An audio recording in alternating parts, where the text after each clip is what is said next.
ভারত বাংলাদেশকে দেয়া যে ট্রান্সশিপমেন্ট সুবিধা সেটি বাতিল করেছে 8 এপ্রিল 2025। বাংলাদেশ এর বিরুদ্ধে কোনো ব্যবস্থা নেয়নি। বাংলাদেশ যেহেতু একটি স্বাধীন সার্বভৌম দেশ এবং বাংলাদেশের জনগণের এক্ষেত্রে ইন্টারেস্ট রয়েছে, স্বার্থ রয়েছে, বাংলাদেশ সরকার as the representative of the state of the country, government of Bangladesh should take action against such facility, cancellation of facility of India.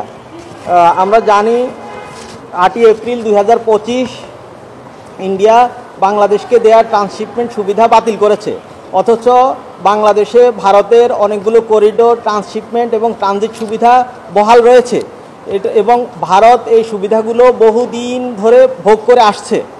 তো সেই সুবিধাগুলো বাংলাদেশ এখনও বাতিল করেনি। এটা সবচেয়ে যেটি মন্দ দিক সেটি হচ্ছে ভারত বাংলাদেশকে কোনো নোটিশ দেয়নি। আন্তর্জাতিক আইন এবং বিধি অনুসারে, ডিপ্লোম্যাটিক রুলস অনুসারে অবশ্যই যে কোনো দেশ আরেকটা দেশকে তার সুবিধা বাতিল করার ক্ষেত্রে বা ডিপ্লোম্যাটিক কোনো অ্যাকশন নেওয়ার ক্ষেত্রে কিছুদিন পূর্বে নোটিশ দিতে হয়, অথচ ভারত সরকার বাংলাদেশকে এ ব্যাপারে কোনো কিছুই জানায়নি, কোনো নোটিশ দেয়নি। সুতরাং এরকম একটি all on a sudden abruptly সুবিধা বাতিল করা আন্তর্জাতিক নিয়মের লঙ্ঘন।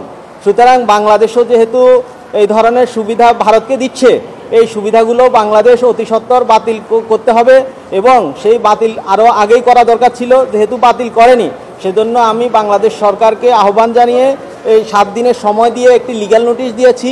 যে নোটিশে বলা হয়েছে ভারত বাংলাদেশে যেসব ট্রান্সশিপমেন্ট, ট্রানজিট এবং করিডোর সুবিধা ভোগ করছে সেই সুবিধাগুলো বাতিল করতে হবে এবং export processing zone EPZ Bharat যে বাংলাদেশে ভোগ করছে বিশেষত ফেনীতে, সেটি বাংলাদেশের সামরিক দিক থেকেও সভরেন্টির জন্য হুমকি স্বরূপ, সেটিও বাতিল করতে হবে এবং সাথে সাথে ভারত বাংলাদেশে স্যাটেলাইট টিভি চ্যানেলগুলো চালানোর মাধ্যমে প্রতি মাসে হাজার হাজার কোটি টাকা ইনকাম করছে, আয় করছে। সুতরাং এই ভারতকে এই সুবিধাটাও আর দেওয়া যাবে না এবং সাথে সাথে এই যে টিভি চ্যানেলগুলো এগুলো বাংলাদেশের সংস্কৃতির সাথে অনেক কিছু সামঞ্জস্যপূর্ণ নয় এবং এর মাধ্যমে শিশু কিশোর সমাজ বা বাংলাদেশের জনগণ তাদের নিজস্ব সংস্কৃতি থেকে বিচ্যুত হচ্ছে, এরকম অভিযোগ দীর্ঘদিনের।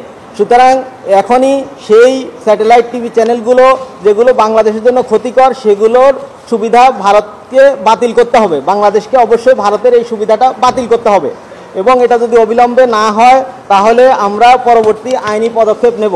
বাংলাদেশ সরকারকে আমরা 7 দিন সময় দিয়েছি, এই 7 দিনের ভেতরে বাংলাদেশ সরকার যদি কোনো ব্যবস্থা নিতে ব্যর্থ হয় তাহলে আমরা প্রচলিত আইনে যেভাবে ব্যবস্থা নেওয়ার দরকার সেভাবে আমরা ব্যবস্থা নেব।